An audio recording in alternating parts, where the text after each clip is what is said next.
వలపును చిలుకుగా భావించా అది నా తప్పు కదా, వరదని తెలిసిన ఈ తరుణం యాతన తప్పదుగా.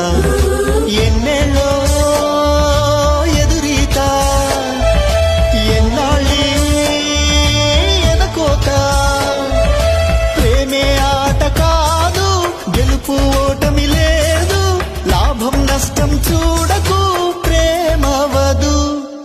తప్పుంటే అది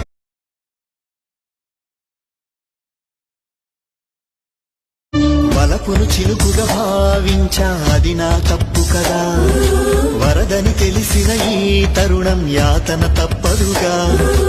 ఎన్నెళ్ళో